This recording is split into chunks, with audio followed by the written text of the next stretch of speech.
যেভাবে চালু করার চেষ্টা হচ্ছে সারা দেশে, সেইটা নিয়ে আমাদের বক্তব্যটাকে রাজ্যের মানুষের সামনে আপনাদের মাধ্যমে তুলে ধরা।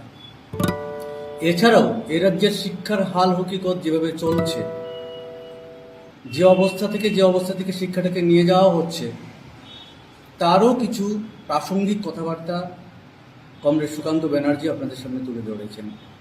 আমি সেই সব কথাকে সমর্থন করি বলতে চাইছি, আমাদের সমিতি ত্রিপুরা বেসরকারি শিক্ষক সমিতি এসবিরুডের বক্তব্য আমরা টিজিএটি এর সঙ্গে সহমত পোষণ করেই সর্বভারতীয় শিক্ষক সংগঠন স্কুল টিচার্স ফেডারেশন অফ ইন্ডিয়ার সিদ্ধান্তক্রমে সারা দেশ জুড়ে নিউ এডুকেশন পলিসি চালুর মাধ্যমে যেভাবে কর্পোরেটদের হাতে শিক্ষাকে কিছু মিষ্টি মিষ্টি সুন্দর কথার মধ্য দিয়ে পারতপক্ষে শিক্ষার বেসরকারীকরণের কাজটা পাকা করার চেষ্টা হচ্ছে, আমরা মনে করি সর্বক্ষেত্রে যেভাবে সরকার সেটা চালু করতে চাইছেন, তার জন্যে সরকারের উচিত ছিল সর্বস্তরে শিক্ষক সংগঠন, শিক্ষার সঙ্গে সংশ্লিষ্ট, শিক্ষার স্বার্থে যারা কাজ করছেন, শিক্ষা অনুরাগী যে সমস্ত বিদ্বজ্জনরা রয়েছেন, সকলের সঙ্গে কথা বলে আলাপ আলোচনার মাধ্যমে সর্বসম্মত একটা চিন্তা ভাবনার মধ্য দিয়ে শিক্ষা ক্রম সারা দেশে চালু হলে এটা অনেক বেশি গ্রহণযোগ্য হতো বলে আমরা মনে করছি এই শিক্ষাক্রম যেটা চালু করার চেষ্টা হচ্ছে, নৈতিক শিক্ষা, ভারতীয় সংস্কৃতিকে তুলে ধরা ইত্যাদি কথা বলার মধ্য দিয়ে মনোরঞ্জনের চেষ্টা হলেও পারতপক্ষে শিক্ষাকে মোটামুটিভাবে বেসরকারি হাতে তুলে দেওয়ার প্রচেষ্টা, এবং সেটা করতে গিয়ে শিক্ষা ক্রমেই সাধারণ মানুষের হাতের নাগালের বাইরে কিন্তু চলে যাবে বলে আমরা মনে করছি। আমরা এ রাজ্যেও দেখছি এই নয়া শিক্ষানীতি চালু হওয়ার আগে থেকেই সরকার যেভাবে কাজ করছেন, সেইখানে উদ্দেশ্যটা একেবারে স্পষ্টভাবেই বোঝা যাচ্ছে। কিছু কিছু স্কুলকে ইংলিশ মাধ্যমে রূপান্তরিত করা শুনলে খুব ভালো। আমার স্কুলও ইংলিশ মিডিয়াম হয়েছে, আমি মনে করি ইংরাজি শিক্ষার প্রয়োজন আছে। ছাত্রছাত্রীদের মধ্যে ইংরাজি শিক্ষার একটা, তাদের অভিভাবক সহ ছাত্রছাত্রীদের মধ্যেও একটা আরতি রয়েছে। সব কিছু বাদ দিয়েও তারপরে বলতে হচ্ছে যে ইনফ্রাস্ট্রাকচার থাকা দরকার স্কুলগুলিতে, সেরকম ইনফ্রাস্ট্রাকচার কিন্তু তৈরি করার কোনো ব্যবস্থা নেই। বরং এমন সব উদ্ভট কিছু সার্কুলার আসছে, সকালে একরকম তো বিকালে আরেক রকম হয়ে যাচ্ছে, যেগুলি মূলত পক্ষে স্কুলগুলি চালিয়ে রাখার ক্ষেত্রে মানে বাস্তবিক একটা হাস্যকর জায়গায় স্কুলগুলিকে নিয়ে যাচ্ছে বা আমাদেরও কাজ করতে বাধ্য করা হচ্ছে।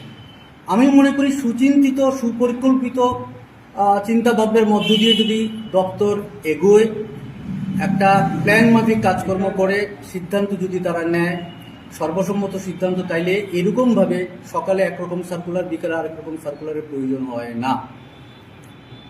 স্কুলগুলির যেমন বেসরকারি স্কুল সারা ত্রিপুরা রাজ্যে 45টার মতো বেসরকারি স্কুল রয়েছে। মানে বেসরকারি স্কুল বলতে অ্যাকচুয়ালি আমরা সরকার অনুদানপ্রাপ্ত বেসরকারি school, grant in aided school. স্কুলগুলি খুবই দুর্দশার মধ্য দিয়ে চলছে, দুরবস্থার মধ্য দিয়ে চলছে। শিক্ষক নেই, ক্লার্ক নেই, গ্রুপ ডি কর্মী নেই, আমার স্কুলে একজন ক্লার্কও নেই, একজন ক্যাশিয়ারও নেই, বিষয় শিক্ষক একজনের বেশি দুইজন নেই কোনো সাবজেক্টে, অথচ একটা হায়ার সেকেন্ডারি স্কুল রান করছে। একেবারে প্রত্যেকটা স্কুলের চিত্র মূলত এই জায়গায় শিক্ষক নিয়োগ বা শূন্যপদ পূরণের কোনো চেষ্টাই নাই, বরং প্রতিনিয়ত আমাদের মধ্যে দিয়ে পড়াশোনার বাইরে গিয়ে আমাদের পড়াশোনার বাইরের বিষয়গুলিতে জোর দিয়ে এমনভাবে কাগজ কলম ঠিক রাখা, সার্কুলার পর সার্কুলার, এক্ষুনি এটা রিপোর্ট দিতে হবে, মূলত শিক্ষাটা পিছন দিকে চলে যাচ্ছে, এইগুলি সামনের দিকে চলে আসছে। আমরা মনে করি যে স্কুলগুলির ইনফ্রাস্ট্রাকচার তৈরি করা দরকার, আমরা মনে করি স্কুলের শূন্যপদ পূরণ অবিলম্বে দরকার, আমরা মনে করি যারা চুক্তিভিত্তিক কাজ করছেন কিংবা এখনও রেগুলারাইজ স্কেল পাননি, যেমন আমাদের বেসরকারি স্কুলে 27 জন রয়েছেন যারা 8 থেকে 9 বছর কাজ করে রেগুলার তালবাহানা, দীর্ঘ তালবাহানা চলছে, রেগুলার 5 বছর হলেই রেগুলার স্বাভাবিক নিয়ম হওয়ার কথা, কিন্তু হচ্ছে না। ইদানিং একটা সার্কুলার দিয়ে 27 জনের মধ্যে 23 জনকে রেগুলার করা হয়েছে, আবার 4 জনকে আটকে দেওয়া হয়েছে। যদিও ফিনান্স 27 জনকেই স্কেল দেওয়ার কথা বলেছে, কিন্তু দপ্তর বাকি 4 জনকে আটকে দিয়েছে ট্রেনিং নেই বলে। অদ্ভুত একটা বিষয় বলতে হচ্ছে, এই শিক্ষকরা সকলেই চাকরি করছেন 2014 সনেরও আরও অনেক আগে থেকে, অর্থাৎ যে কোর্টের নির্দেশকে সামনে রেখে তাদের স্কেলকে আটকে দেওয়া হয়েছে তারা কিন্তু তারও আগের। সুতরাং তারা এই নিয়মের মধ্যে পড়েনি না।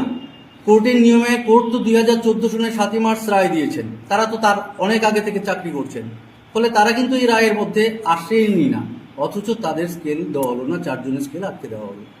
এই যে বিষয়গুলি চলছে, আমরা মনে করি এগুলি শিক্ষা চালু রাখার ক্ষেত্রে, স্কুলগুলির পঠন পাঠনের ক্ষেত্রে ব্যাঘাত তৈরি করছে। আমার যদি শিক্ষক স্বল্পতা থাকে, আমার যদি অফিস ইনফ্রাস্ট্রাকচার না থাকে, আমার যদি স্কুলে বিষয় শিক্ষকের অভাব থাকে, কোয়ালিটি এডুকেশন মুখে থেকে যাবে, কোয়ালিটি এডুকেশন আসবে না। এখন নয়া শিক্ষানীতিতে আমি যদি কোয়ালিটি এডুকেশন আনতে চাই, তাহলে সর্বোপরি সবার আগে আমাকে এই বিষয়গুলি নিয়ে ভাবনা চিন্তা করতে হবে। আমি এইগুলি সরকারের দৃষ্টিতে আনতে চাই, সরকার যাতে এগুলি অবিলম্বে চিন্তা ভাবনা করেন এবং বিষয় শিক্ষকের স্বল্পতা, শূন্যপদ পূরণ, আমাদের যে ইনফ্রাস্ট্রাকচারের সমস্যা রয়েছে এগুলি নিয়ে চিন্তা ভাবনা করেন।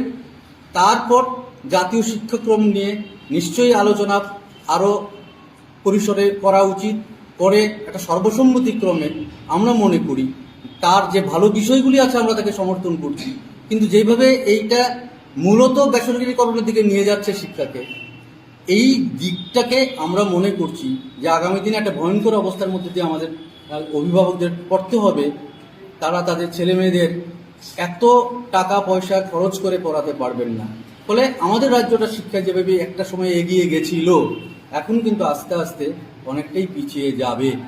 তারপরে আমার সমিতির সংগ্রামী বন্ধুরা, আমাদের বন্ধু সংগঠন টিটিএসবি রোডের সংগ্রামী বন্ধুরা, এবং আজকে আমাদের এই অনুষ্ঠানে যে সকল সাংবাদিক বন্ধুরা এসেছেন প্রিন্ট মিডিয়া এবং ইলেকট্রনিক মিডিয়া থেকে, তাদের সবাইকে আমাদের কেন্দ্রীয় সম্পাদক মণ্ডলী টিটিএসবি রোডের পক্ষ থেকে আন্তরিক রক্তিম অভিনন্দন জ্ঞাপন করছি।